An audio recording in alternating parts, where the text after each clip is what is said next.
नमस्कार। कहानी गोल्ड में आज सुनिए मालती जोशी जी की लिखी कहानी संवेदना। आप बैंगलोर में रहती हैं ना? वे मूर्तिवत प्रश्न बने मेरे सामने खड़े थे। घुटा हुआ सिर, पोपला मुख, बदन पर बंडी नुमा बनियान, घुटनों से नीचे तक पहुंचती नेकर, निक्कर से निकलती सूखी सीख सी टांग। आप विपिन को तो जानती होंगी? मुझे खीज हो आई। सुबह से 5 बार वे यह प्रश्न पूछ चुके हैं। 5 बार मैं बता चुकी हूँ कि बेंगलोर बहुत बड़ा शहर है, वहाँ हर किसी को जानना संभव नहीं है। फिर विपिन भैया तो आजकल वहाँ हैं भी नहीं, यूएसए में हैं। पर वे हैं कि इस बात को समझना ही नहीं चाहते। जहाँ मुझे अकेले देखा खड़े हो जाते हैं। वे बड़ी आशा से मुझे देख रहे थे और मुझे चिढ़ा रही थी, प्रश्न से भी और प्रश्नकर्ता से भी। पर वे बुजुर्ग थे, फिर मेरी जेठानी के पिता भी थे।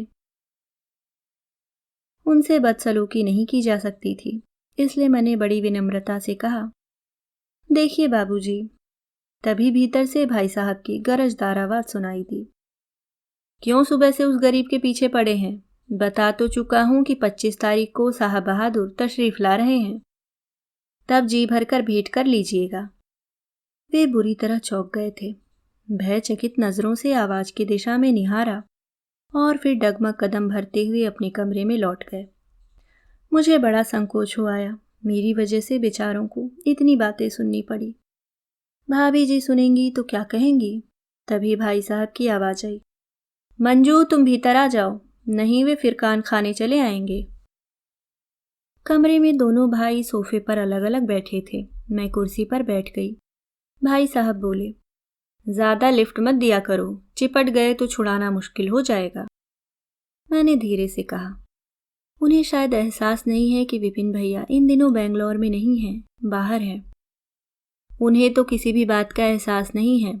इस बात का भी नहीं है कि उनकी पत्नी का 5 दिन पूर्व देहांत हो चुका है। वे इस बात से भी बेखबर हैं कि जो 24 घंटे उनकी सेवा में खट रही है वह उनकी अपनी बेटी है। वे तो उसका नाम तक भूल चुके हैं, और वो नालायक जो परदेश में बैठा गुलछर्रे उड़ा रहा है, उसके नाम की माला जपे जा रहे हैं। विपिन को अब तक आ जाना चाहिए था, इन्होंने कहा।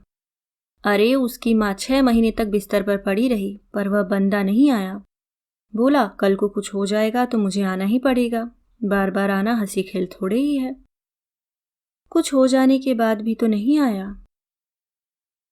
जानते हो, उस रात मैंने इस हादसे की खबर दी तो जनाब मुझसे पूछते हैं, मेरा फ्यूनरल में आना जरूरी है या श्राद्ध में? 2 बार आना तो मुश्किल है, ना ही मैं उतने दिन रुक सकता हूँ। तो मैंने कह दिया, भैया लाश को तो हम फूंक फाक देंगे, तुम श्राद्ध पर जरूर आ जाना। लाश को हम फूंक फाक देंगे? भाई साहब जैसे धीर गंभीर व्यक्ति के मुंह से ये बात जरा भी अच्छी नहीं लगी, खासकर इसलिए कि मरने वाली उनकी सास थी, भाभी की माँ थी। भाई साहब की बात अभी खत्म नहीं हुई थी। बोले, और सुनो, परसों रात को फोन आया है कि मैं पंडित से बरसी के बारे में भी पूछ लूं। एक साथ ही सब हो जाए तो अच्छा है, साल भर बाद फिर से आना मुश्किल है। मैंने कहा, बरखुरदार तुम एक बार पधारो तो, कहोगे तो हम तुम्हारे पिताजी का क्रियाक्रम भी करवा देंगे। जीते जी उनको भी निपटा देना, ताकि बार बार ना आना पड़े। अब चुप भी कीजिए, भाभी घुटी सी आवाज में चीखी और एक अजीब सी तमतमाई मुद्रा में कमरे में दाखिल हुई।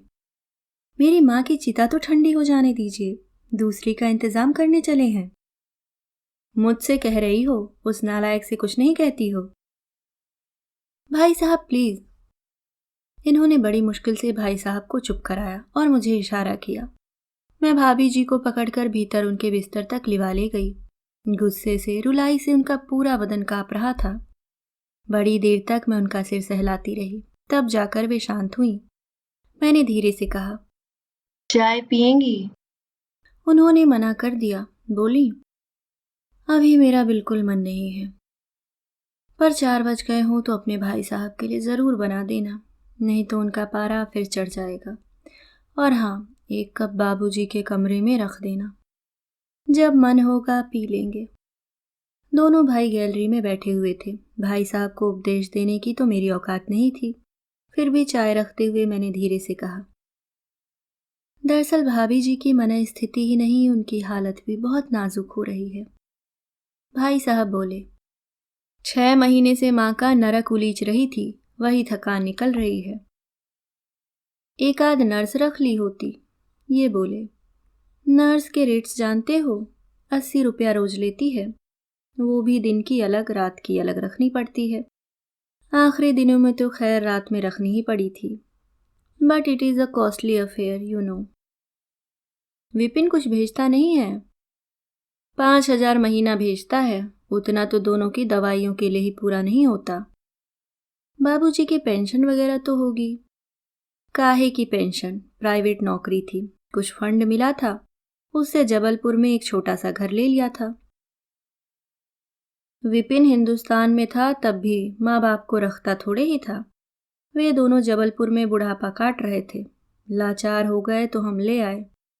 और घर पड़ा है, जब साहबजादे को फुर्सत होगी बेचेगा। हम तो अब इस झंझट में नहीं पड़ेंगे, नहीं। ये जो जिम्मेदारी सिर पर ले ली है वही निभ जाए, बहुत है।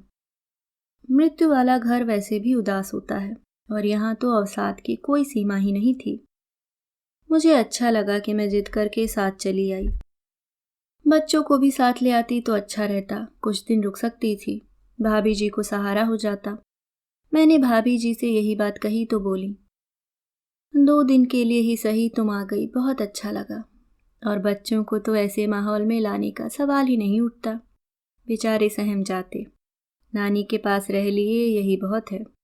और तुम मेरी फिक्र मत करो, मुझे घर में कोई फैलारा नहीं करना है। मैंने अपने सब रिश्तेदारों से कह रखा है, सीधे हरिद्वार ही पहुँचे, यहाँ आने की ज़रूरत नहीं है। मैंने कहा, ये काम निपट जाए तो 8-10 दिन के लिए मेरे पास आकर रहिए, चेंज हो जाएगा, मन बदल जाएगा। वे सूखी हंसी हंस दी, पगली, बाबूजी को छोड़कर कहीं जाना क्या संभव है, और वह भी इनके पास। इनका मिजाज देख तो रही हो। अब बाबूजी रात दिन बेटे का नाम जप रहे हैं तो मैं क्या करूं, उसी बात को लेकर गुस्साए रहते हैं। बाबूजी भी तो अब कुछ कहने सुनने लायक नहीं रह गए हैं। एक बात कहूं, अपने बच्चों को तो सब याद करते हैं, खासकर जो बच्चा पास में नहीं रहता, मन प्राण उसी में बसे रहते हैं। बाबूजी भी अपवाद नहीं हैं। पर आप लोगों के संकोच के कारण वे कुछ कहते नहीं थे। पर अब माँ जी की बीमारी ने या कि उनकी मृत्यु ने उन्हें लाकर रख दिया है। उनका संयम टूट गया है, मन की बात अब सतह पर आ गई है, बस। इसमें उनका कोई दोष नहीं है। आप किसी दिन भाई साहब को यह बात समझा दीजिए।